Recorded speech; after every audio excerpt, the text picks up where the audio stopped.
안녕하세요. 안녕하세요.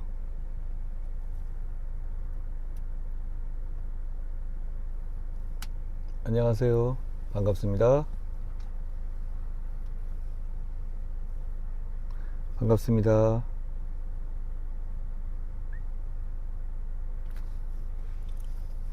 나오고 있나요?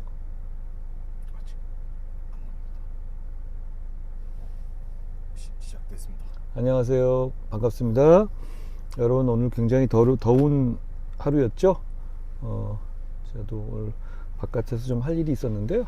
그 일정 끝나고 돌아오는 길에 잠깐 나방을 켰습니다. 좋은 하루셨나요? 제가 안전벨트는 안 매고 있는데 여기 차 세우는 데 쓴 거예요. 제 차는 지금 서 있습니다. 뒤에는 차가 좀 왔다 갔다 하지만 제 차는 여기 서 있으니까 안전벨트는 풀었습니다. 저희는 정차한 상태고요. 굉장히 더운 하루였고, 그리고 얼마 전에 비까지 많이 왔었네요. 좋은 하루셨길 바랍니다. 제가 저번에 고민 상담소라고 하는데, 고민을 제가 상담해 드린 건 없는 것 같아요. 상담해 드릴 정도의 제가 깜냥이 안 돼서 그런 것 같긴 한데, 고민을 나누는 것도 의미가 있다고 생각해요. 그래서 했던 걸 조금 뭐 짬을 내서 좀 하고 해보면 어떨까 해서 합니다. 이어갈게요. 제목은 시작해버린 거짓말.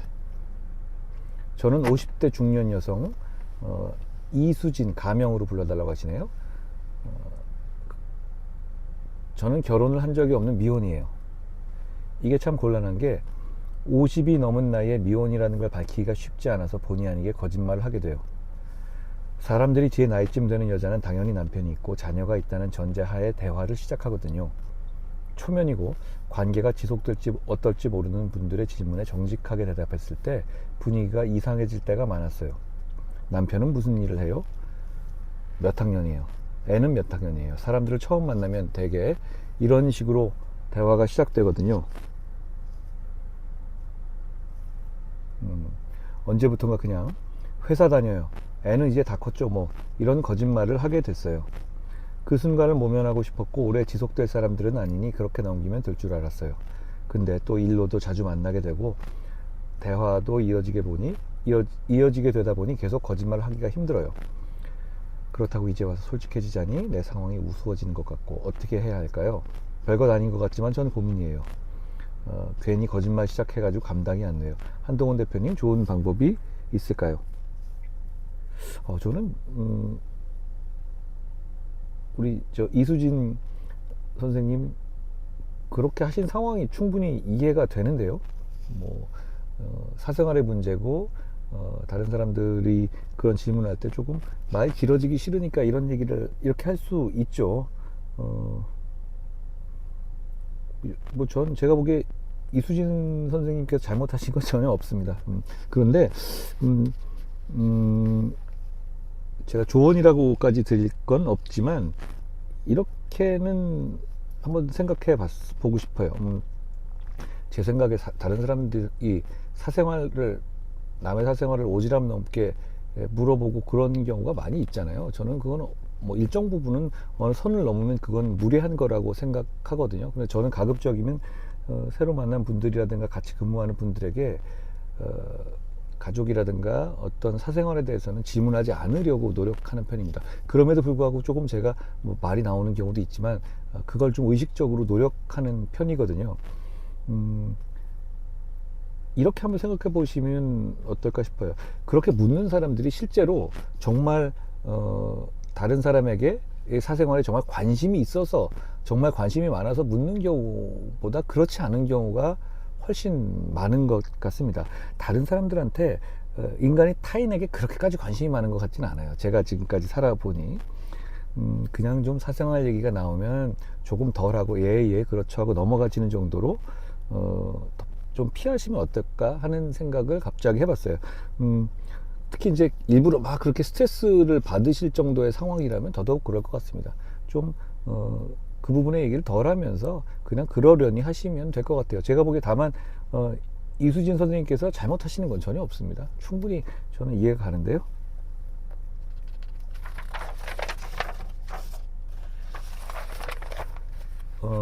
이분은 두 번째입니다. 연제구에 사는 만 47세 국힘 책임당원이라고 하세요. 이번 대선 시즌에 신사임당에서 이번 대통령실에 들어간 하정우님과 하신 대담이 상당히 인상 깊었거든요. AI 하지만 일반인들은 그 AI를 어떻게 활용해야 실생활에 도움이 되는 방향으로 사용할지 모르는 분들이 99%일 거라고 생각합니다. 저도 제가 하는 업무에서 AI를 잘 이용해서 조금이라도 업무 효율을 높여보려고 하는데요. 혹시 대표님이 어떤 용도로 사용하시는지 말씀해 주시면 동료 시민들께 큰 도움이 되지 않을까 합니다. 예, 좋은 질문 해주셨습니다. 부산에 계시는 저랑 그래도 몇 살 차이 안 나는 그런 그 동년배이시네요. AI에 대해서는 저는 제가 선거 과정에서도 얘기했지만 정말 중요합니다. 왜 중요하냐면 이런 시기가 인간 역사에서 그렇게 자주 오지가 않거든요. 인간이 한 20만 년 정도의 호모세피엔스가 나왔잖아요. 그런데 그 이후 상당히 오랜 기간 동안 20만 년 가까이 거의 되는 동안에는 삶이 좀 비슷했어요. 왜냐하면 여러 가지 바뀌긴 했지만 어떤 물건을 변화시키고 하는 힘이 결국은 가축이나 인간의 힘으로 이루어졌잖아요. 그런데 1760년 정도를 이제 기점으로 보는데 1760년 정도의 산업혁명이 일어나고 그러니까 인간의 체력을 어떤 기계나 기계적인 이 장치로 대체할 수 있는 상황이 된 거예요. 그러니까 체력을 극복하게 됐죠. 산업혁명으로. 그게 한 번 굉장히 큰 차이를 갖고 온 것이라면요. 또 한 번은 우리가 지금 맞고 있는 이 상황이에요. AI는 결국 인간의 지력을 극복하게 될 겁니다. 그러니까 굉장한 그 격변기에 있는 거죠. 인류의 어떤 인류사적인 격변기거든요. 20만 년 동안 총 한 900억 명 정도 되는 사람이 태어나고 죽었다고 합니다. 생각보다 그렇게 많지는 않아 보이죠. 그런데 그 900억 명 중에서 이런 인류사적인 몇 가지 손에 꼽히는 격변기를 겪는 인류의 숫자가 그렇게 많지는 않았을 거예요. 그렇다면 우리는 지금 후손들을 생각하면 정말로 중요한 시점에 있다라는 책임감을 좀 느껴야 될 필요가 있어요. 그러니까 우리는 지난 산업혁명에서 특히 우리나라, 우리 이 한반도는 산업혁명에 제대로 대응하지 못해서 결국 뒤처졌고 나라까지 뺏겼습니다. AI 시대에는 그런 일을 반복해서는 안 돼요. 그러니까 AI 시대에 더 민감하고 더 적극적으로 반응하고 정치 영역 그리고 민간 영역에서도 반응해야 한다고 생각해요. 그런 면에서 좋은 고민을 해주셨는데요. AGI 시대가 몇 년 내에 도래한다고 하거든요. Artificial General Intelligence라고. 무슨 얘기냐면 어떤 한 분야가 아니라 전체 그냥 인간의 일반적인 영역을 대체하는 그런 AI를 말하는 건데요. 굉장한 그러면 차이가 있는데 오픈 AI라는 굉장히 큰 회사, 미국 회사 있잖아요. 그 회사의 예견에 따르면 AGI 시대를 크게 몇 단계로 구분하고 있어요. 근데 앞 단계보다는 이제 말씀드리면 4단계는 혁신가를 대체하는 단계, 5단계는 어떤 특정한 부서 전체를 대체하는 단계. 거기까지 이루어지는 시간을 오픈 AI는 한 3년 남짓으로 예측했어요. 정말 빠른 시간이거든요. 그러면 이 3년이 정말 우리 대한민국과 또 세계에 정말 중요한 시간이 되겠죠. 그 AGI 시대가 세계를 어떻게 바꿀지 우리 선생님이 말씀해 주시는 제이슨 선생님이 말씀해 주시는 그거 정확하게 뭘 바꿀지를 예측하는 게 다 똑같지는 않습니다. 그러니까 그런 면들을 생각하면 좀 열어놓고 생각해야 되고 이런 비교를 해볼 수 있을 것 같아요. 1877년에 토머스 에디슨이 축음기를 발명했어요. 축음기 있잖아요. 음악 재생하고 우리가 쓰는 그때부터 그러니까 음악을 재생하고 가장 지금 큰 용도는 뭐냐면 음악을 재생하는 거죠. 그 이후에. 그런데 축음기를 처음 1877년에 만들었고 제 기억으로는 만들었는데 그게 아마 그 다음 해에 특허를 받았어요. 근데 그때 에디슨이 이 축음기의 용도가 뭐냐라고 밝힌 것 중에 되게 여러 가지들이 있었거든요. 그런데 그 중에 음악을 재생한다 라는 얘기는 없었습니다. 그러니까 그걸 겨냥해서 발명한 건 아닙니다. 그러니까 어떤 AI든 뭐든 이런 새로운 발명이 일어날 때 그 발명 자체가 필요를 모두 예상해서 하는 게 아니라 발명 자체가 필요를 창출하는 경향이 저는 있다고 생각해요. 대단히 큰 발명은 그렇거든요. AI는 그렇습니다. 이 AI를 가지고 뭘 할지는 정말 각각의 영역에 다 딸려 있어요. 뭐 음식점을 찾을 수 있고 음식점 구조를 찾아봐줘, 아니면 그러면 지금 현재 이런 영화에서 이런 중요 대사를 뽑아봐줘, 이런 얘기도 할 수 있겠고, 뭐 여러 가지 할 수 있겠지만 그걸 가지고 어떻게 할지 그거는 많이 열려 있다라고 생각하시면 됩니다. 우리 부산에 계시는 이 선생님께서 보셔도 다른 사람들이 확실하게 기깔나게 멋있는 용도로 AI를 쓸 것 같지만 다 비슷합니다. 지금은 그거 가지고 어느 정도 그냥 이것도 해보고 저것도 해보는 단계인 것 같아요. 그러다가 발전하겠죠. 하정우 박사, 지금 하정우 수석이죠. 이분 말씀해 주셨는데, 신사임당 유튜브에서 제가 하정우 수석과 당시에 이제 하정우 박사하고 오랫동안 대담을 했어요. 이분은 AI에게서 인사이트를 크게 갖고 계신 분이고, 거기에 설명할 만한 정치적인 능력을 갖고 계신 분이더라고요. 그래서 재미있는 시간을 가졌습니다. 그리고 AI에 대한 대한민국이 어떻게 발전해야 되는지에 대해서는 저도 생각이 이분하고 겹치는 부분이 많이 있었어요. 근데 AI의 업계에 있는 분들도 꼭 저나 하정우 박사의 생각과 같은 방향으로 생각을 갖고 계시지는 않아요. 그런데 저는 많은 부분 공감하는 부분이 있었고, 이분이 비록 저는 정당은 다르지만 새 정부에 들어가서 AI 미래수석을 맡으셨잖아요. 저는 좋은 성과를 내주길 바랍니다. 왜냐하면 이건 정쟁의 문제가 아니라, 아까 제가 말씀드렸죠. AGI 시대가 3년 내에 올 거다, 이 정도의 예측을 오픈 AI가 했다고요. 그러면 이 3년은 어쨌든 이재명 정부가 맡았어요. 그러면 여기서 AI를 발전시키고 하는 문제는 저는 정쟁의 차원을 넘어서서 우리 대한민국 그리고 우리 후손에 대한 어떤 직무를 사명을 다하는 그런 성격이 있다고 생각해요. 저는 그러니까 이재명 정부가 하정우 박사를 AI 수석으로 모신 것에 대해서 저는 상당히 이거는 잘했는데 이렇게 생각했어요. 만약에 제가 정권을 잡아서 저는 그런 일을 맡겼을 것 같아요, 이분에게. 그러니까 저는 이거는 정파를 넘어서 하정우 수석을 비롯해서 이재명 정부가 AI 시대 이 중요한 시기를 맡았으니 제대로 대응해 주기를 바랍니다.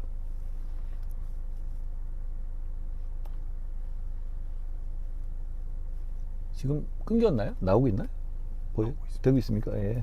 오늘은 제가 차에 있어서 같이 있습니다. 그리고 이제 다만 이제 이런 일을 하게 되면 보통 이제 하수석이 가셨는데 AI 교과서 문제라든가 이런 거에서 그 민주당의 주류 다른 쪽들과는 조금 다른 의견을 하면서 충돌하고 있다, 이런 보도도 있더라고요. 근데 저는 이렇게 생각하고 싶어요.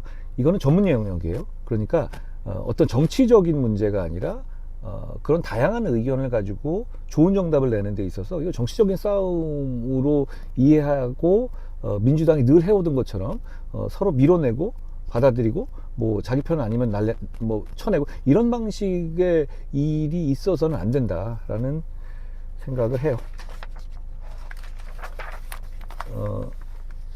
우리 딸내미 고생이 싫어요. 이땡옥 선생님 말씀이세요. 딸은 간호학과 학생이고 곧 졸업 후 취업을 준비하고 있습니다. 3교대 하고 딸은 대학병원 가서 3교대 하며 일하고 싶어 합니다. 그 마음이 3교대 근무가 체력적으로나 정신적으로나 많이 힘들다는 이야기를 들었습니다. 차라리 교대 근무가 없고 비교적 근무 환경이 안정적인 산업간호사나 보훈병원 쪽으로 갔으면 좋겠다는 생각을 합니다. 이 말씀 주셨는데 제가 이걸 읽은 게 부모님 마음이 이런 거네요. 그런데 뭐 결국은 자기 인생은 자기가 살게 되더라고요. 저는 따님의 인생을 오늘 이 라방을 보시는 우리 동료 시민들과 함께 응원 드리겠습니다. 고맙습니다.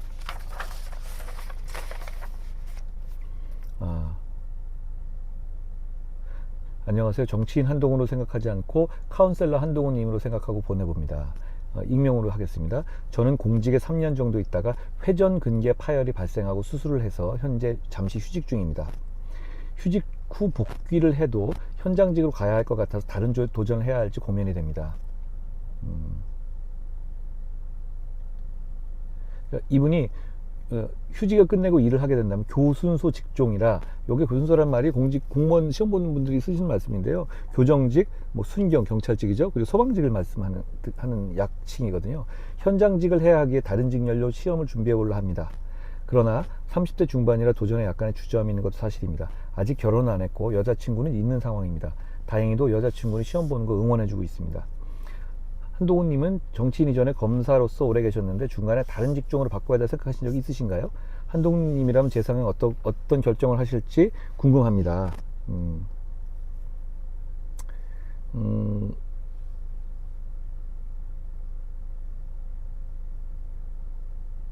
사실 저는 다른 직업으로 해볼까라는 생각들을 많이 했어요. 유학 갔을 때도 그렇고, 이게 좀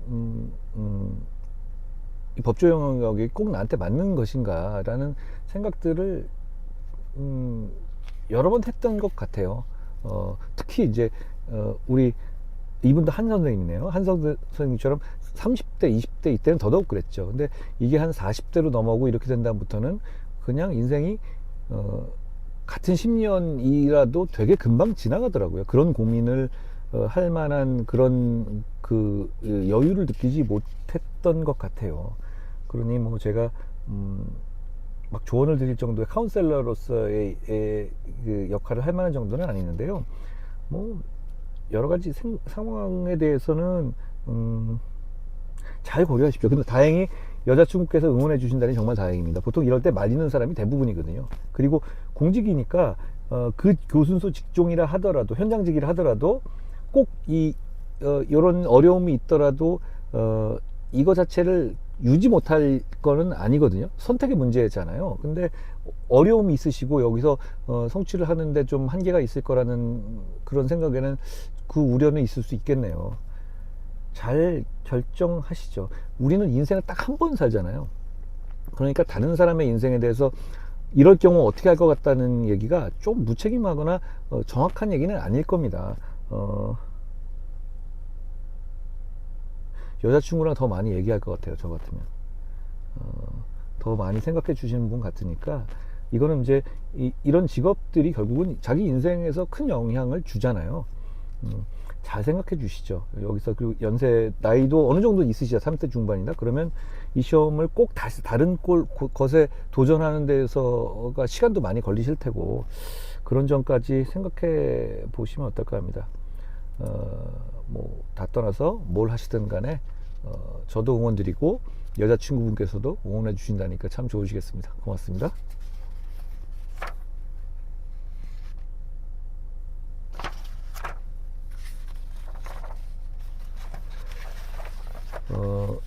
이분은 실명을 말씀하셨네요. 저는 고등학교 3학년에 재학 중인 혜린이라고 합니다.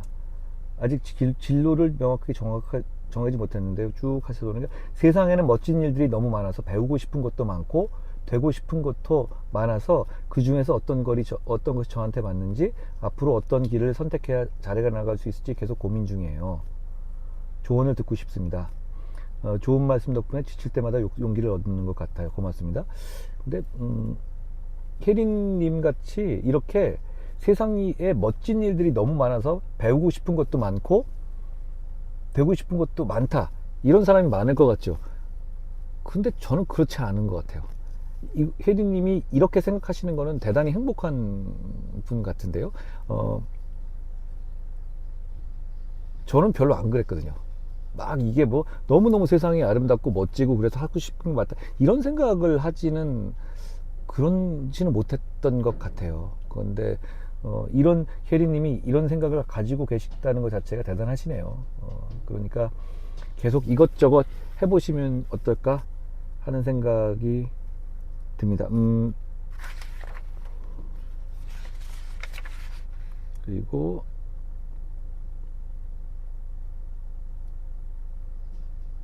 이런 말씀을 제가 누구나 이런 얘기를 제가 어서 들은 적이 있거든요. 누구나 수천 개의 삶을 살 수 있는 조건을 갖고 태어나지만 결국은 그중 단 한 개만 살게 된다는 거예요.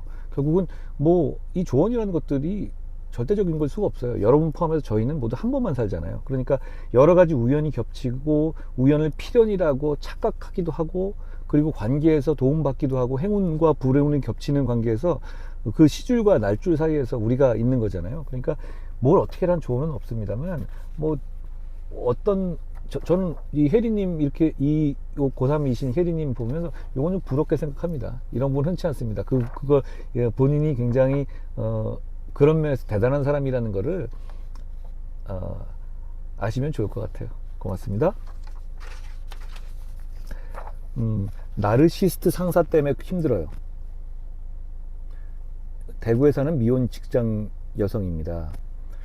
직장 여자 상사가 나르시스트인 것 같아요. 말 함부로 모든 걸 토해내고 집착하고 실적을 내야 하고 완벽히 통제해야 하는 성격 때문에 너무 숨이 막히고 제가 피폐해져 가는 것 같습니다. 거리를 둘 수도 없고 지금 상황으로 몇 년을 같이 생활해야 할 것 같은데, 그것도 상사 바로 아래 직급으로요. 떠나기도 쉽지 않고 같이 있다니 자신 없고, 이런 상황에서 제가 그나마 자기 자신을 지키면서 지낼 수 있는 작은 방법이라도 있을까요? 라방 오래오래 함께 해주세요. 늘 응원 드립니다. 김땡땡님 고맙습니다. 어려운 숙제네요. 그런데 이 말씀을 전 드리고 싶은 게, 이런 일을 대부분의 사람들이 겪습니다. 특히 직장 생활하고 이런 분들은요. 그걸 조금 기억하면 무슨 얘기냐면, 나 혼자만 이런 거 아니다 라는 생각을 했을 때 저희가 조금 그 마음의 위안을 얻잖아요. 이런 일 많이 있어요. 누구나 이렇게 같이 시간을 오래 보내는 상사나 동료에 대한 스트레스가 되게 크죠. 인생에서 이게 막상 닥쳐보면, 글쎄요, 저보다 나이가 적으신지 많은지 잘 모르겠습니다만 저도 비슷한 일이 있었어요. 보다 보면 아니 뭐 저런 개떡 같은 인간이 다 있나. 근데 왜 저런 인간이 헛소리하고 저런 인간이 저렇게 이기적인 행동을 하는 데서 내가 업무를 하면서 영향받아야 되고, 내가 이렇게 짜증나야 되지? 뭐 이런 거 다 때려 치우고 싶다. 이런 마음이 들 때가 있죠. 저도 있었어요. 근데 이런 분들이 되게 많아요. 근데 사실 저는 이제 그런 일을 여러 차례 지나고 왔잖아요. 제가 50이 넘었으니까. 그런데 잘 기억이 안 나요. 그때는 저도 그런 상사와의 관계 때문에 막 너무너무 짜증났던 그 기분이 있었고, 그게 내가 이놈의 건 내가 때려치고 만다 이런 느낌도 있었는데, 근데 지나고 보면은 그게 잘 기억이 안 나요. 그러니까 그게 생각보다는 조금 다스릴 수 있는 거 내지는 좀 덜 피곤해도 되는 일이었던 것 같다는 생각을 나중에 하게 돼요. 근데 그 당시에는 저도 우리 김 선생님처럼 되게 짜증났던 상황들이 있었어요. 그러니까 인생에서 어떻게 보면 그 시점에 있어서는 제일 큰 스트레스 중에 하나. 그러니까 이놈의 직장 때려치고 말아 이런 느낌이 될 정도로. 근데 시간이 지나면 그게 그렇게 큰 게 아니었던 것 같다는 생각이 듭니다. 뭐 이건 좀 하나만한 얘기였는데 저는 좀 그랬던 것 같아요. 좀 선을 넘을 때는 어느 정도는 잠깐씩 정색을 하면서 약간씩 긴장감을 주고, 그러니까 선을 넘었는 걸 허용하지 않을 만한 사람이다. 나는 그렇게 당신이 함부로 해도 허허거리는 사람이 아니야 라는 걸 보여주는 거죠. 그런 생각? 잠깐만요. 요게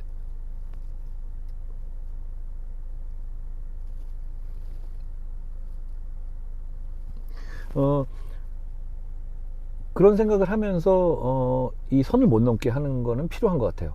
그건 참지 마세요. 그 정도까지는 자기도 움찔하게, 그러니까 뭐냐면 그 상대가 그러니까 아니 내가 그렇게 너한테 쉬운 사람 아니야 라는 정도는 보여줄 필요가 있는데, 그 외에는 조금 이런 사람들은 잘 안 변해요.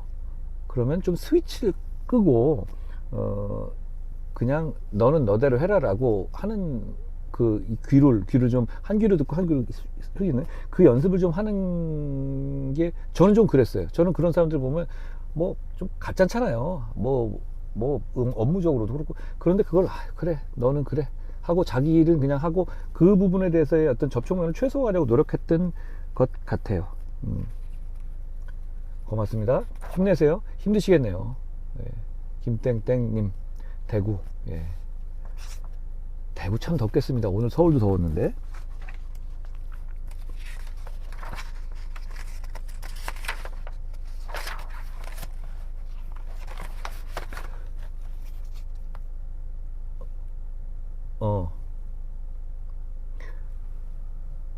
안녕하세요. 저는 예전에 대표님 라이브 방송에서 6학년 김유현 화이팅이라고 이름 불러주셨던 구리 사는 6학년 김유현입니다. 저 60대 아니고 진짜 6학년이에요. 어휴, 그러시구나. 저는 두 가지 도전을 하고 있는데 하나는 전교회장 선거, 하나는 사립중학교 입학시험이에요. 저는 둘 다 정말 소중하고 간절한 일이라 매일매일 최선을 다하려고 노력 중이에요. 대단하시네요. 저는 이 나이 때 그러지 못했던 것 같아요. 사립중 입시는 생각보다 훨씬 치열하고 공부 잘하는 친구들도 너무 많아서 놀랐어요. 문제도 어렵고 숙제도 많고 가끔은 너무 벅차고 힘들어서 울컥할 때도 있지만 그럴 때마다 대표님이 제 이름 불러주셨던 순간을 떠올리면 나는 할 수 있어 라고 마음 다잡아요. 이런 마음이시면 제가 100번이라도 불러드립니다. 전교 회장 선거도 1학기 때 2등으로 떨어졌지만 다시 도전하기로 했어요. 지금은 친구들 추천서도 다 받았고 선거 도우미 3명도 직접 설득해서 확인해서 제출했어요. 다시 만난 김의원이란 주제로 포스터랑 연설문 주제도 준비도 열심히 하고. 좋은데요? 저도 쓸까요? 다시 만나는 한동훈 이런 거? 혹시 이 편지가 대표님께 닿는다면 그 자체가 저에게는 큰 선물이 될 거예요. 혹시 가능하다면 한 번 더 유연아 화이팅 대표님 응원을 다시 한번 받을 수 있다면 정말 큰 힘이 될 것 같아요. 방송도 응원하고 있어요. 구리 사는 6학년 김유현 드림. 예, 대단하십니다. 자.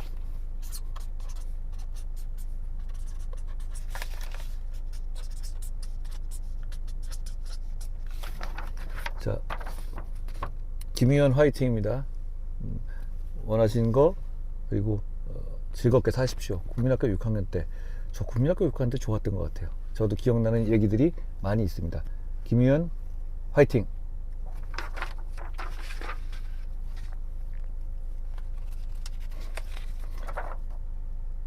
공땡님이에요. 그런데 저는 이분도 이 말씀하셨는데 저는 고2 학생 공윤이라고 합니다. 공부가 너무 하기 싫으시대요. 책상 앞에 앉아도 집중도 안 되고 이걸 왜 해야 하는지만 생각만 자꾸 들어요. 혹시 한동훈님께서는 학창 시절에 공부를 어떤 식으로 하셨나요? 공부하기 싫을 때는 어떻게 극복하셨는지 궁금합니다. 이게 제가 안 좋은 얘기가 하나 있고 좋은 얘기가 하나 있어요. 첫째는 공부가 하기 싫은 건 극복이 안 됩니다. 정말 공부는 원래 그 공부라는 그거는 원래 하기 싫은 거예요. 공부가 너무너무 재밌고 한다? 글쎄 뭐 그거는 뭐 그런 사람도 있겠지만 원래 공부는 하기 싫은 겁니다. 상대적으로. 그게 나쁜 점이라면 두 번째 좋은 점은 그거는 공윤 학생뿐 아니라 저를 포함해서 모든 사람이 다 그랬던 겁니다. 그러니 이런 건 그냥 이렇게 생각하십시오. 그냥 한다. 어떤 건 있잖아요. 세상에 은근히 중요하고 은근히 효율적이고 은근히 생산적인 일들은 있잖아요. 그냥 하는 경우가 많아요. 그리고 그냥 하는 게 탁월함에 이르는 길이기도 해요. 제가 어디 가서 한 말씀이긴 한데요. 저는 지금 은퇴했지만 피겨 선수 김연아 선수를 참 좋아했어요. 그러니까 그 능력이라든가 꼭 그 퍼포먼스도 좋아했지만 그분이 어떤 분인지 저 개인직은 모르지만 그분이 캐릭터가 가진 어떤 배짱 있는 모습 같은 걸 좋아했어요. 뭐 저랑 좀 비슷한 점이 있는 것 같기도 하고 이런 생각도 좀 들었거든요. 근데 제가 그분이 했던 말 중에서 늘 가끔 떠올리고 하는 말들 중에 뭐가 있냐면 그분이 어떤 연습을 그냥 하고 있는 거였어요. 바닥에서. 근데 기자님이 연습하는 과정에서 마이크를 댔어. 지금 스트레칭 하고 막 이런 거였거든요. 무슨 생각하냐 지금. 그랬더니 그 김연아 선수가 약간은 뭐 짜증나서 그랬나? 아니면 그냥 좀 피식 웃으면서 무슨 생각하냐? 그냥 하는 거죠. 이렇게 얘기했어요. 근데 그게 정답인 영역이 있거든요. 힘드실 거예요. 고2 때면. 그런데 그렇게 생각하십시오. 누구나 다 힘듭니다. 그러니까 누구나 다 힘든다는 말씀이 우리 공윤 학생이 안 힘들다는 뜻이 아니라 그건 그런 거다라고 그냥 인정해 버리시고 그냥 한번 해보십시오. 그러든 어쨌든 시간은 지나갈 거고요. 뭐 공부를 열심히 하시는 분이니까 저한테 이렇게 보내셨겠죠. 공윤 학생도 고2 공윤 학생도 제가 응원 드리겠습니다.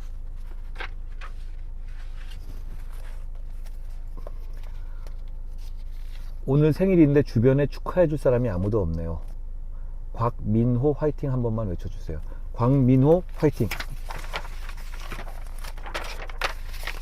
근데 이 날짜가 좀 지났어요.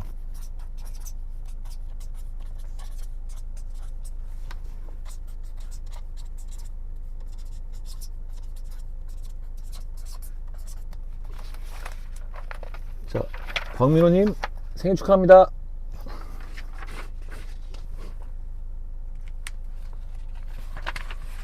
잠깐만요. 너무 많이 했나? 지금 우리가 몇 분 했어요? 30분. 짧게 하려고 그랬는데.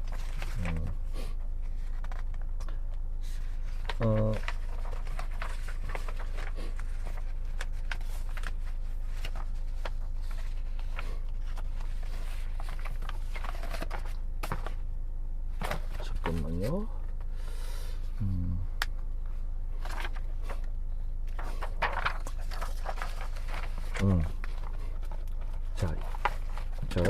제 주위에는 좌파들이 대부분입니다. 그런데 다행히도 우파가 한 명 있어요.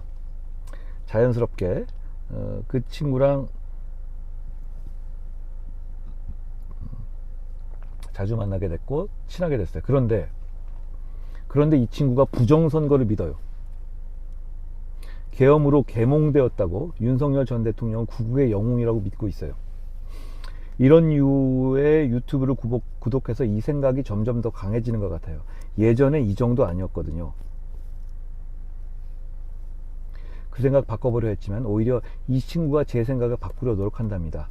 제가 더 말빨이나 논리가 딸리거든요. 제가 더 정치에 관심이 없는 편이거든요.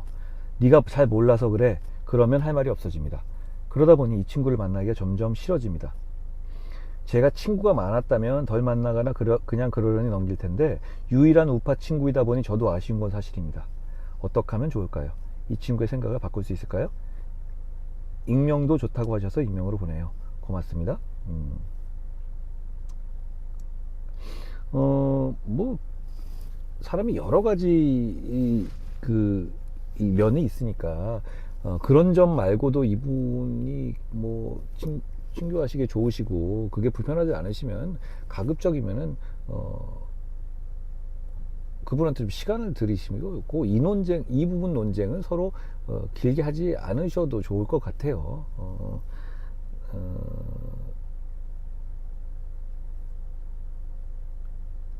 그 이슈는 근데 대신 그 이슈를 동의한다고 맞장구 쳐주진 마십시오. 그 생각은 잘못된 생각이니까요. 그런데 그걸 가지고 너무 이 사람을 폄훼하실 필요는 없습니다. 사람은 잘못된 생각을 하는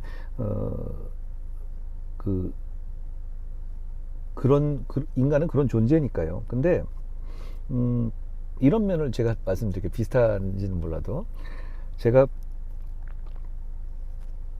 이번 대통령 선거 중에서 있었던 일인데요. 대통령 선거 중에 제가 여러 가지 막 공격을 받잖아요. 좀 그건 뭐 저는 정치인의 숙명이라고 생각하고 저는 좋은 정치를 하고 싶기 때문에 제 원칙을 지키면서 정치를 유연하더라도 원칙을 지키는 정치를 할 겁니다. 그런데 제가 김문수 후보랑 마지막에 거의 1대1로 붙었던 그 시기의 상황이에요. 근데 제가 아는 분이긴 하지만 아주 가까운 분은 아닌데 꽤 아주 뭐 좀 적조하게 지내는 분인데 고등법원의 법원장을 하신 분이에요. 굉장히 원로급 판사 출신의 선배 법조인이죠. 아주 뭐 이렇게 살가운 관계는 전혀 아닌데요. 근데 이분이 이제 문자를 보내시면서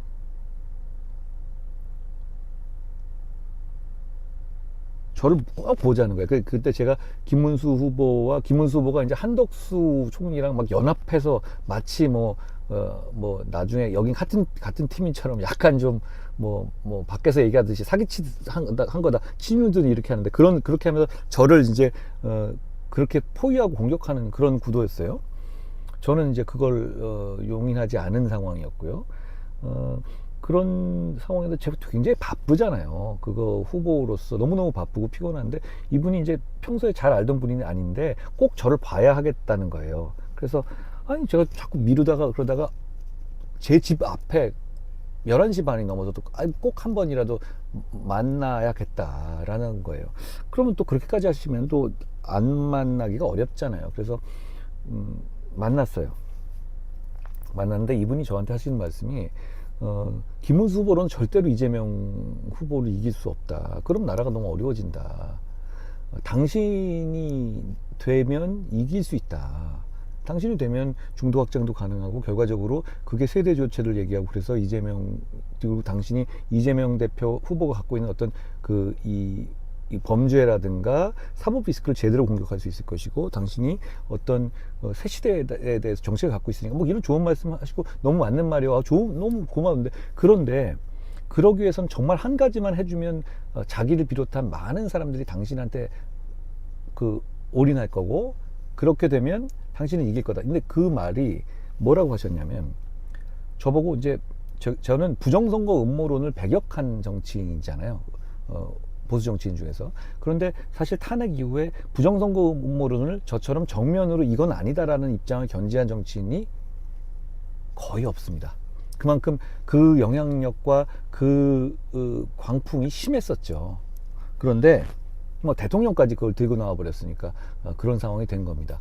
그런데 그분 말씀은 그거예요. 그분도 이제 저는 몰랐는데 그분도 부정선거 음모론을 굉장히 믿던 분이었어요.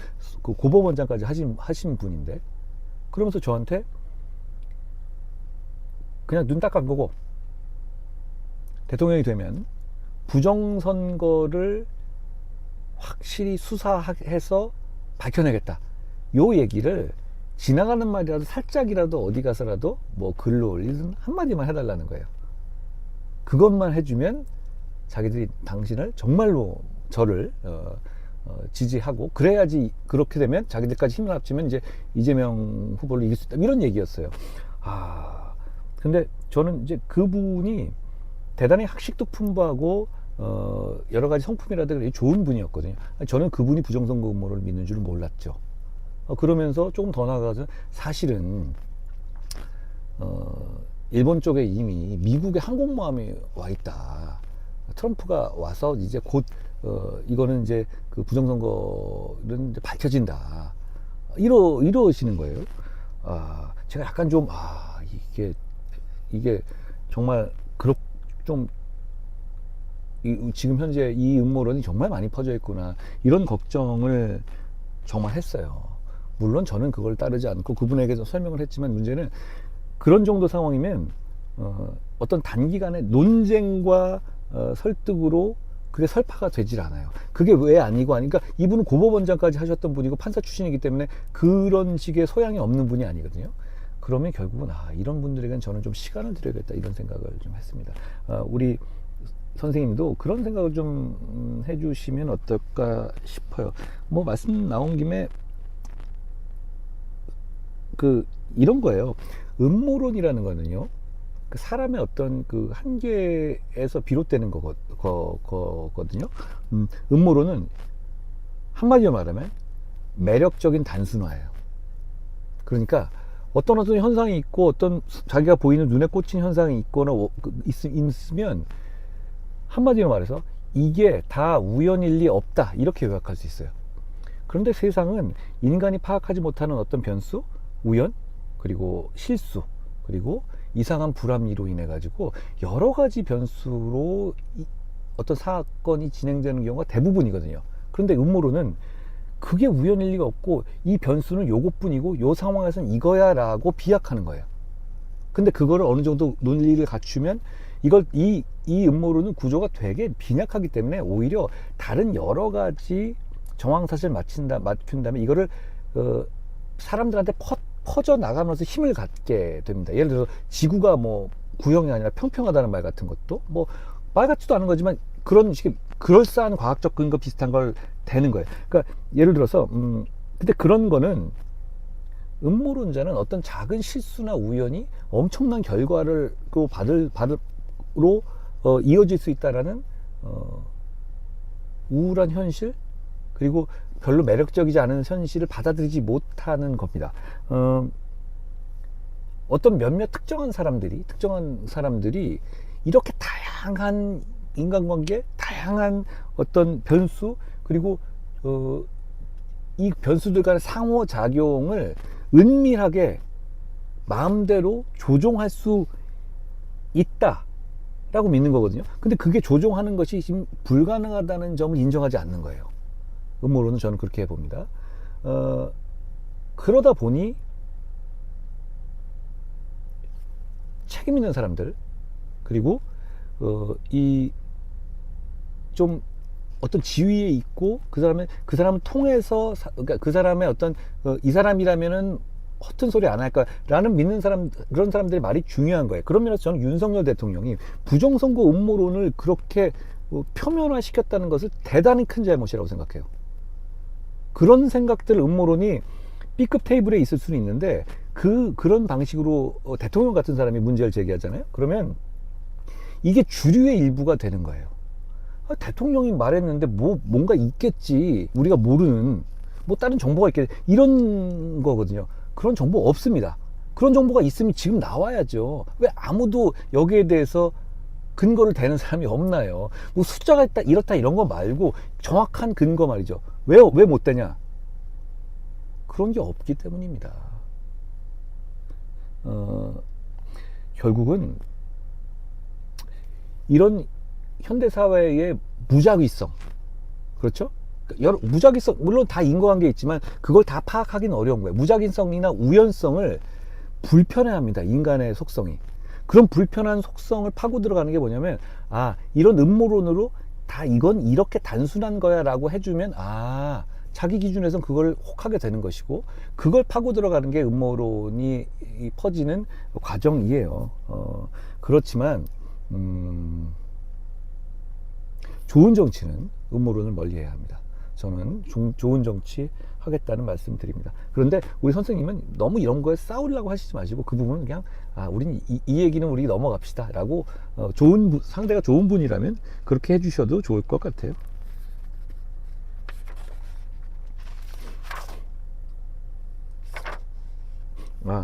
비슷한데요. 여기 라기 언니라는 분인데요. 부산에 사는 80년생입니다. 부모님이 한동훈 지지하시고 가족 분위기도 좋고 해서 부모님 때 같이 자주 가고 이야기 나누고 그랬거든요. 사이가 좋은 모녀지간이라 이사도 같이 와서 동만 다른 같은 아파트 살아요. 그런데 부모님이 극우 유튜브에 빠지면서 분위기가 달라졌어요. 윤석열에 관대해지며 극우 유튜버들 하는 말을 강하게 믿고 계세요. 대화가 안 될 정도로 가스라이팅이 심해졌고 가족 간의 신뢰도 무너졌습니다. 이런 상황이 반복되면서 저는 솔직히 말해 제 돈 띄어먹고 잠수 탄 지인보다 윤석열과 김건희가 더 싫어졌어요. 그로 인해서 가족이 이렇게까지 무너질 수 있구나 싶어서요. 너무 속상합니다. 예전처럼 다시 부모님과 편하게 이야기하고 웃으면서 밥도 먹고 그런 평범한 시간이 돌아올 수 있을까요? 어떻게 하면 부모님과의 관계를 회복할 수 있을지 시간이 해결해 줄까요? 아까 제가 좀 비슷한 고민을 말씀하신 분들한테 정 아니면 그냥 시간을 주거나 만나지 마시라 이렇게 했잖아요. 부모님은 그럴 수가 없잖아요. 그러니까 다른 이상한, 보시기에 정치적으로 좀 올바르지 않은 틀린 말을 하시면 맞장구까지 쳐주시지는 말고요. 그러면 이제 점점 그렇게 될 테니 시간을 충분히 들이시죠. 그리고 부모님하고 그냥 부모님이 제일 욕하실 수 있어요. 그리고 부모님들 입장에서도 나름대로 이게 애국한다라는 생각을 하고 그러실 수 있거든요. 그리고 시간이 좀 더 지나면 저를 좋아하셨던 분들이잖아요. 제 정치를 신뢰하셨던 분들. 그러면 나중에 또 제 진심을 알아주시고 그럴 때가 오실 거예요. 그런데 그게 선생님께서 막 설득하면 싸우거나 그러지 마시고 그냥 부모님과 잘 지내십시오. 부모님이 저 욕을 하시고 그러면 그렇구나 하고 그냥 다른 말씀 하시고 굳이 그게 아니라는 얘기를 너무 저를 위한 어떤 설득을 하시면서 부딪히실 필요는 없습니다. 저는 그렇게 생각합니다. 이런 분들이 많으실 거예요.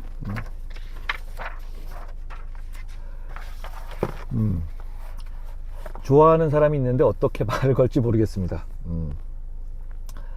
저희 학교는 그거 아세요? 이런 말 혹시 음모론에서도 얘기하면 여러분 그 파레이돌리아라는 용어가 있어요. 파레이돌리아 들어보신 분 많겠죠?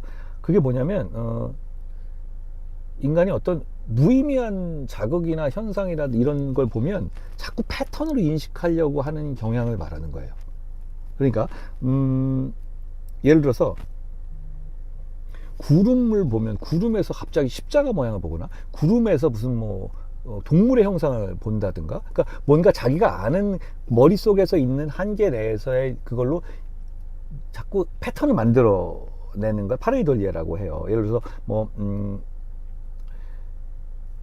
벽에 있는 얼룩 같은 데 사람 얼굴 본다든가 그런 거 있잖아요. 그게 결국은 이제 큰 틀에서 보면 음모론과 같은 비슷한 그런 거거든요. 근데 그게 어떤 방향성을 가지고 이 파악되는 거죠. 예를 들어서 옛날에 여러분 서태지 노래 중에서 그러니까 이거를 뭐냐면 그 백마스킹이라고 하는데 이 예전에 보면 LP 판이 있잖아요. 판을 거꾸로 돌리면 거기서 이제 판을 거꾸로 돌리게 되면 어떻게 되냐면 음원이 이제 거꾸로 이렇게 백으로 재생이 되게 되면 거기 중에서 무슨 말 같은 게 나온다. 악마, 사탄 얘기가 나온다. 이런 얘기들, 오지 오스본이 그랬겠다. 이런 얘기들이 있죠. 우리나라에도 그런 게 있었어요. 서태지 노래를 거꾸로 틀면 피가 모자라. 한번 인터넷 찾아보세요. 그게 실제로 뉴스에도 방송된 적이 있어요. 서태지가 악마다. 서태지 노래를 거꾸로 돌리면 피가 모자라. 근데 그게 가만히 들어보면 그렇게 안 들리거든요. 근데 어떻게 보면 굳이 들으려면 들을 수도 있는 겁니다. 근데 그게 패턴으로 인식하려는 어떤 사람의 성향이고, 그게 결국은 음모론에 혹하는 그런 하나의 인간의 속성이기도 한 것 같아요. 지나가는 말씀이었고, 좋아하는 사람인데 어떻게 말을 걸지 모르겠습니다. 송땡땡님, 저희 학교는 좀 많이 작아서 번따 같은 걸 하면 소문이 바로 퍼진다고 합니다. 아직 말도 안 해봤습니다. 단지 도서관이나 매점에서 좀 많이 마주칩니다. 어떻게 말을 걸지 모르겠습니다. 그렇군요. 또 하나 비슷한 게 있는데요. 헛내기 고민 보냅니다. 이름과 이메일 익명으로 부탁드립니다. 이재명을 배출한 자랑스러운 중앙대학교의 공대 헛내기 남학생입니다. 군대를 오랜만에 갈 것 같은데 가기 전에 CC를 꼭 해보고 싶습니다. 한 해 반 동안 학교생활 열심히 하고 인간관계도 정말 열심히 했는데 안 생기더라고요. 꿀팁 있나요? 아니면 군대도 가는데 이런 마음을 버려야 하는 걸까요? 제가 이런 걸 그렇게 잘하진 못해서, 그리고 여러분이 잘할지 제가 잘 알겠습니까? 근데 이 번따가 그거죠. 번호 따는 거, 그걸 말하는 걸 텐데, 번따를 요즘에는 되게 번따를 하는군요. 그런 얘기 봤는데 이렇게 말씀 들어보니까 좀 이게 이제 보통 이렇게 하면 소문 걱정이라든가 좀 쪽팔리는 상황이 될까봐 걱정되잖아요. 근데 모든 연애는 일정 정도 쪽팔림을 감수해야 되잖아요. 그 상대방이 거절할지에 대한 두려움을 극복하지 않은 연애가 이루어지는 경우가 가끔 강동원이나 이정재 그런 애들은, 그런 친구들이야 누가 막 찾아와서 그러겠지만 평범한 사람들이 그렇지는 않잖아요. 그러니까 그런 선을 넘는 건 필요할 것 같은데, 그래도 너무 귀찮게 하면 요즘에는 또 그러면 안 되잖아요. 그냥 그것까지 감안하셔서 잘 해보십시오. 일단 행운을 빕니다. 예전에 제가 그 기억이 나요. 갑자기 말씀하시니까 이게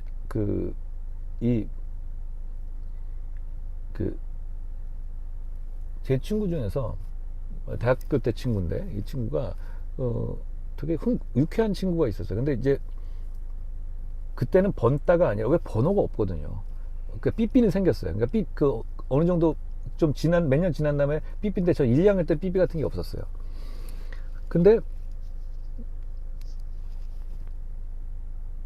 이 친구는 그렇게 지나가는 사람을 헌팅한다 그러잖아요. 그럼 막 얘기해요. 그러면 제가 그렇게 물었어요. 너는 이런 쪽팔리게 자꾸 이제 그런 횟수가 많으면 거절당하는 경우가 많잖아요. 확률도 높고 이 친구가 제 친구가 되게 남자답게 생긴 애였어요. 그러니까 막 그렇게 막 이게 인기 좋고 이렇지는 않았어요. 근데 되게 멋진 친구였어요. 근데 남자가 보기에 멋진 친구.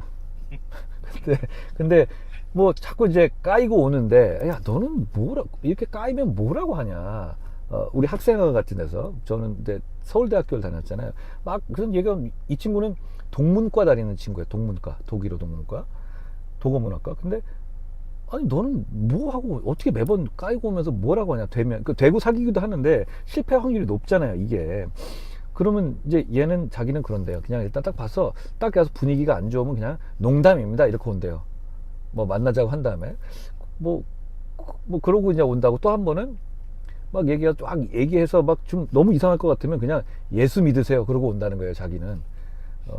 그런 애가 있었습니다. 예, 동문과인데, 근데 지난번 제가 부산 유세를 갔는데, 이 친구가 지금 어떤 기업체에서 뭐 이렇게 일을 하고 기업을 하고 그러는데, 자주 연락은 거의 못하죠. 근데 부산 유세에 이 친구가 제 그 유세장에 그냥 왔더라고요, 뒤에. 그래서 제가 오랜만에 정말 보고 정말 반가웠던 기억이 납니다. 이 친구 제가 다음에 부산에 갈 일이 있으면 꼭 한번 식사 한번 같이 하려고 합니다. 본 과장님, 우리 몇 분 했죠? 저희 52분 했습니다. 너무 많이 했네요. 그리고 그 우리 오사카 동료 시민이라고 가끔 답글도 써주시는 분 계시는데요. 이분이 교수님이시네요. 그러면서 이방인의 정체성과 연구 방향의 고민에 대해서 뭐 말씀하셨는데, 본인이 이제 이방인으로서 살아가시니까 그 과정에서 느끼는 어떤 뭐 좋은 점이나 이런 걸 말씀해 주셨는데, 좋은 글을 제가 그 재밌게 잘 읽었습니다. 그거 말고도 많이 있어요. 그러니까 이거를 제가 이 고민 주시는 거 앞으로도 계속 보내주시면 이런 말씀도 주세요. 그러니까 천땡땡님이신데, 제가 지금 정치 활동하고 있는데 제가 직접 진정 하고 싶어서 하는 건지 대중의 원해서 책임감 때문에 하는 건지 항상 궁금했다. 제 마음도 살피면서 하시라. 마음에 동굴이 파이는 고통을 겪을지도 모르니. 이 말씀이 굉장히 문학적이고, 이 말씀을 해주신 게 고맙습니다. 천땡땡 선생님이신데, 정치가 참 어렵습니다. 근데 저는 이런 생각을 해요. 이 말씀하고 꼭 맞지는 않지만, 저는 정치인 한동훈으로서의 입장이나 생각, 그리고 인간 한동훈으로서의 입장이나 생각을 싱크로 시키려고 노력하고 아직 그렇습니다. 그러니까 정치인 한동훈으로서 여러분을 말씀드린 것처럼 좋은 정치하고 싶고, 공동체를 위해서 공동선을 이루고 싶고, 그게 인간 한동훈으로서의 목표하고도 저는 일치돼 있고 일치되려고 노력하려고 합니다. 그렇게 되면 제 개인적으로도 행복할 것 같아요. 그러니까 저는 정치하면서 마음의 동굴이 파이는 고통을 겪지는 않을 것 같습니다. 마지막으로 정년 문제로 하소연 좀 해봅니다. 65세시네요. 그런데 지금은 최소 70까지 일을 하고 싶고 그래야만 하는 입장이다. 뭐 여러 가지 입장들, 이런 입장이 분이 많으실 겁니다. 그렇다고 큰 보수가 필요한 것도 아니고 최저신급이면 만족하고 약 4년 근무했거든요. 제발 건강만 허락되면 나이들 먹어도 걱정 없이 일할 수 있도록 정책에 반영됐으면 합니다. 말씀 주셨는데, 이게 정말 중요한 문제예요. 젊은 분들도 이게 남의 문제는 아닌 게, 결국은 노후에 우리가 100세 시대가 됐어요. 그러면 지금 65세에 은퇴하더라도 거의 뭐 그 35년? 40년? 나중에 100세 넘을 수도 있으니까 그때의 충분한 어떤 그게 연금만으로도 기대하기 어려운 상황이잖아요. 그러면 그런 상황에 대해서 이건 굉장히 중요한 정책이에요. 제가 정년 문제, 그러니까 일하고 싶은 나이, 이 의사까지 존중하면서 상황 그렇지만 무조건 늘리면 안 돼요. 왜냐하면 대기업 정년을 그냥 사무직 늘리잖아요. 그럼 젊은 분들의 이 좋은 양질의 직장의 공급을 침해하게 돼요. 그건 안 된다고 봐요. 그러면 이 문제에 대해서 제가 정년을 어떻게 할 것인가에 대해서 좀 건설적인 대안을 낸 적이 있거든요. 그만큼 중요한 문제다. 그리고 이건 이 노인분들만의 문제가 아니라 머지않아, 그리고 언젠가 노인이 될 우리 모두의 문제다라는 인식을 같이 했으면 좋겠습니다. 김 선생님, 제가 잘 챙겨 보겠습니다. 그 외에도 많은 말씀이 있으셨는데요. 하나만 더 할까요? 군복무 중인 23살 익명입니다. 제가 재수를 쳤을 때는 원하는 대학에 가지 못했던 것도 큰 좌절이었는데 군대 와서 마음 잡고 편입 준비하면서 이번에는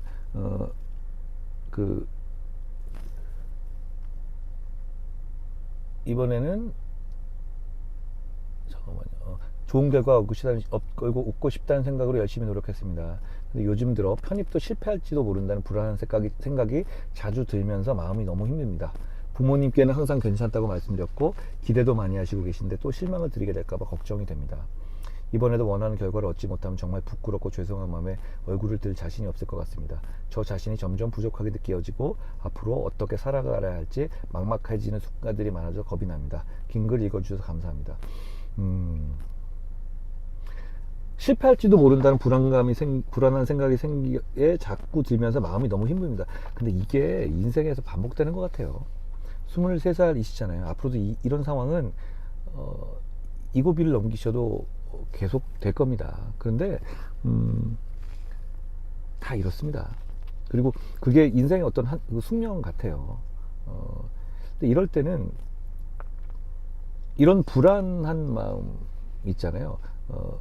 혹시 기회가 되시면 이 불안이라는 이 문제가 얼마나 오랫동안 그 사람들의 마음의 미스테리 같은 거였는지, 그리고 이게 얼마나 단순하고도 어떻게 보면 복잡한 건지는 알랭드 보통이라는 작가 있잖아요. 그 작가가 쓴 불안이라는 책이 있어요. 제가 그 책 좋아하거든요. 심지어는 그 오디오 북도 있을 거예요. 그러니까 보시면 그러니까 이 불안의 핵심 뭐냐? 한마디로 말해서 이거 세상 사람 다 불안하구나. 이걸 느낌으로써 불안이 해소되는 면이 좀 있어요. 저도 가끔 어떤 힘든 상황이 되면 뭐 전쟁통에도 그랬는데 글쎄 내가 이거 해가지고 쫓겨난다고 해서 사약을 받나 참수형을 당하나 이런 식의 어떤 자기 위안과 합리화를 하거든요. 결국은 이 부분에 대해서는 불안은 특히 어떤 일을 하고 있을 때는 그 불안의 스위치를 꺼버리는 연습을 해버리시는 게 좋을 것 같아요. 그건 연습하면 늡니다. 저는 끄거든요. 이걸로 인해서 예를 들어서 계엄을 막는다. 그럼 계엄을 제가 막는 과정에서 잡혀서 어디 갈 수도 있고 죽을 수도 있고 이런 얘기도 했었잖아요. 그럼 그걸 다 생각하면 해야 할 일을 잘 못해요. 그리고 그게 해야 할 일을 해내는데 별로 도움이 안 됩니다. 저는 그런 계엄 같은 무시한 일이 아니더라도 어떤 중요한 일을 진짜로 할 때는 그 실패로 인한 불안은 최대한 스위치를 끄려는 노력을 해요. 그리고 그게 말이 쉽고 실제는 어렵지만 그거는 제 말씀을 믿으십시오. 그거는 그 마음은 연습하면 됩니다. 그리고 그게 연습되면 조금 마음이라든가 삶이 좀 단단해지는 것 같아요. 제가 근데 그 인생을 달관한 사람은 아니어서 그게 도움되는 말씀은 아니었지만 여러분 오늘 더우신데 땀 많이 흘리셨죠? 그리고 비 맞으신 분들도 많으셨습니다. 근데 비가 아까 굉장히 많이 오더라고요. 그러면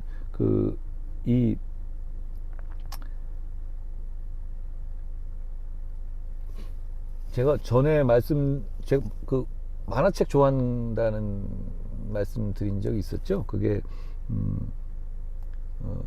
약해지지만 않는다면 괜찮은 인생이야. 세스의 만화인데요. 비 오니까 그 문구가 제가 한번 말씀드렸을 수 있는데 그 생각이 나네요. 인생은 빗속을 걷는 것과 비슷해. 뭐였더라? 비를 피하거나 젖는 거지. 여러분도 오늘 저도 그렇고 결국은 그런 인생을 계속 하루를 살아온 것 같습니다. 그런데 서로 위로하고 서로 좋은 말하고 서로 격려하면서 살아가면 그래도 빗속을 걷던가 비를 피하던가 아니면 젖던가 그 불안이나 힘든 것이 덜해지지 않을까 생각합니다. 여러분 늦은 시간에 제 별거 아닌 이런 잡담 시간에 와주셔서 너무 고맙습니다. 오늘도 수고하셨습니다. 고맙습니다.